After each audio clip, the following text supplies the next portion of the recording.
Hello, everybody. Welcome to another great episode of Distilled, Brewed, and Reviewed. My name is John. Just a little wet here. Took a shower. Been doing yard work all day. Now it's time to relax, and I'm going to relax with a nice whiskey.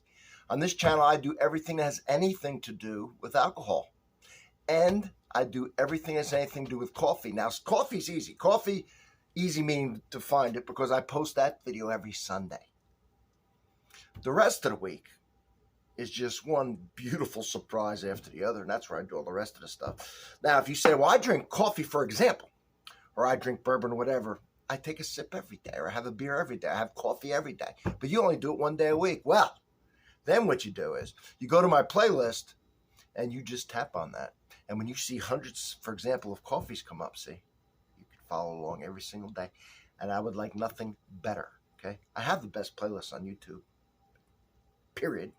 Check it out. The first comment of every video, by the way, you know what I do for you? Do you know what I do?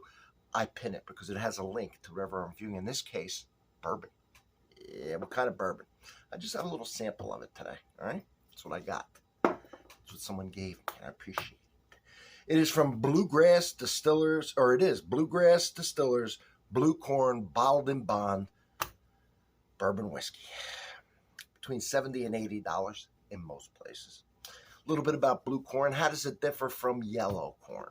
Blue corn versus yellow corn. Well, it pulls out more of the earthy, nutty, and vanilla flavors.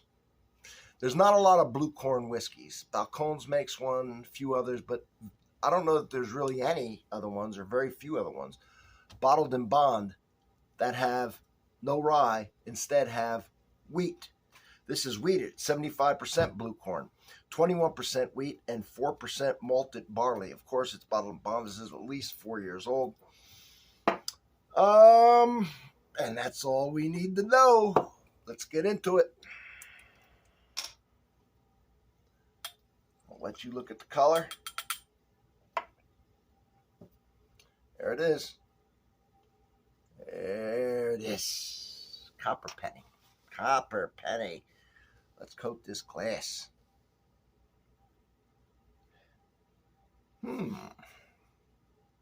Hey now. That's a sweet smell if I ever smell one.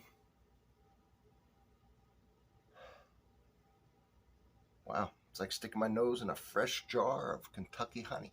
A lot of well, I don't know if it's known for it, but there's quite a few beekeepers around here. And I buy their honey for two reasons. One, I like to support local business. Why would I buy it from anywhere else? Second, there's nothing like raw, fresh honey. And thirdly, a lot of them will finish it. We're in Kentucky. They'll finish it in bourbon barrels. I get some damn good honey here. Oh, I get some good honey. And this smells like a honey jar. Damn, it really is overwhelming.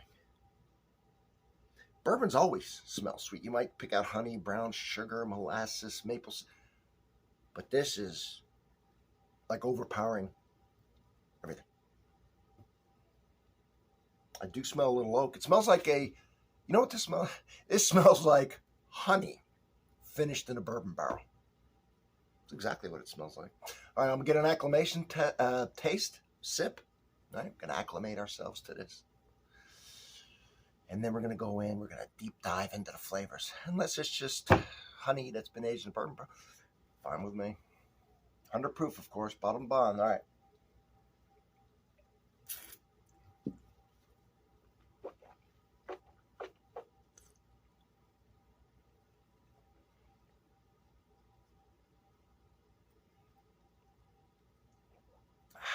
Believe me, that was worth the wait. All right, well, yes, it is sweet. It's very sweet. But it is followed by a strong presence, stronger than usual, of corn. So it's probably a little sweeter than usual. Talking usual as in usual bourbon profile, to which I've had thousands.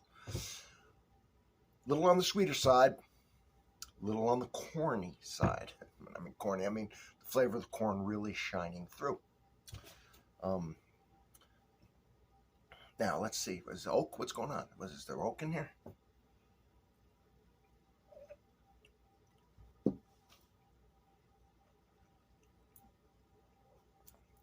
There's oak in here. But it's taking a back seat. It's taking a back seat to my honey finished in a bourbon barrel. And when honey's finished in a bourbon barrel, you know, because you not only detect the bourbon smell, but you detect the barrel. So yes, I'm detecting the barrel, but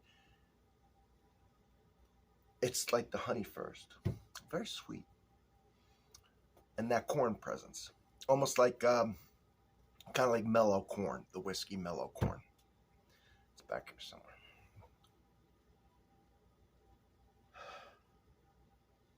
And this will develop in the glass, and you know, I'm getting acclimated and I'm tasting it and smell. Because remember, 90%, 80 to 90% of what you perceive as flavor is coming from the smell. You know that. You hold your nose, you can't taste a damn thing. All right. This is a little earthy. As far as the vanilla that they talked about, which you get that from the barrel anyway, and now they're saying the blue corn throws it. Vanilla's a very delicate flavor. I like it, but it gets overshadowed pretty easy. Not smell it. Let's go in. I'm going to particularly look for the vanilla. I know now it's in my head, but I'm pretty good at taking a blank slate. I can't say if it is. It's not overwhelming.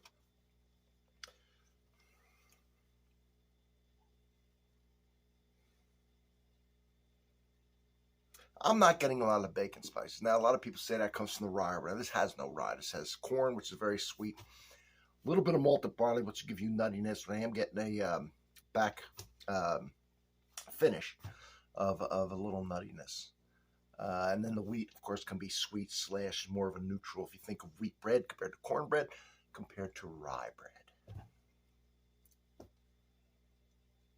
So that's about it. I wouldn't call it particularly complex. If you like a sweeter bourbon, a softer bourbon, this, you know, wheat softens this up.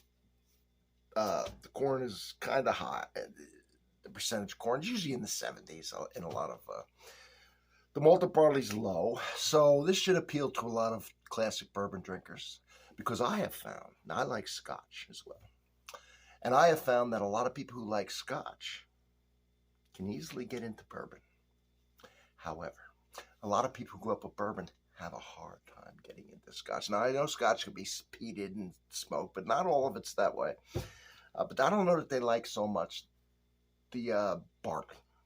This only has 4%. This is more of a classic, sweeter side bourbon. Okay, I don't know anything about it till just now. That is going to be my review. $70 to $80. The prices are stupid now. They're fluctuating all the time. I know that's a big jump, but it's depending on where you're in the country, man. Depending on taxes and so on and so forth. For a bonded whiskey, this is non-GMO, and the corn is actually grown here in central Kentucky. And when you put that all together, I think the value is there. I think it's worth a try for you to do. Certainly nothing off-putting. I used to like to think of things when they get above 50, they better start really shining.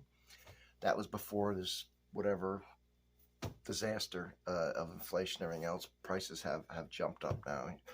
So when I look at probably a little high at 80, 70's fine. Anyway, that's neither here nor there. That's my review. I hope you enjoyed it, and I hope you sub, and I hope I see you on the next one. Check out the playlist.